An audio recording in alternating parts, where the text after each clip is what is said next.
বিদেশিরা, প্রবাসীরা আমাদের এই মোবাইলগুলোতে, আমার মোবাইলে তো অহরহ বিদেশিরা কল দেয়, আমগো বয়ান ওই যে মোবাইলে শুনে কাঁদে।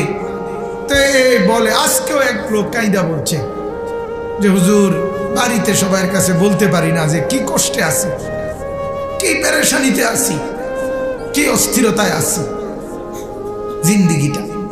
এজন্য বাজান খাস করে ওই লোক দোয়া চাইছে আজকে, হুজুর আমরা প্রবাসীদের জন্য। উনি অনেক ভালো লাগছে আমার একটা কথাই, ওই লোকটা আজকে দুপুরে মানে 5-7 বার কইছে এই কথাটা, হুজুর আমরা প্রবাসীদের জন্য একটু দোয়া করেন। মানে নিজের জন্য বলেন, একলা বারবার বলছে, যে সবাইকে নিয়ে বলছে আমরা প্রবাসীদের জন্য একটু দোয়া করেন হুজুর, আমরা অনেক বেশি পেরেশানিতে আছি, অনেক টেনশনে আছি, বাড়িতে যাইতে আসতে পারতেছে না, আর্থিকভাবে ওইভাবে টাকা পয়সা মিলাইতে পারতেছে না, কিন্তু বউ বাচ্চার কাছে কয় না, হাসি দিয়া হয়তো থাকে, বুঝাইতে দেয় না যে নিজে কত কষ্টে আছে।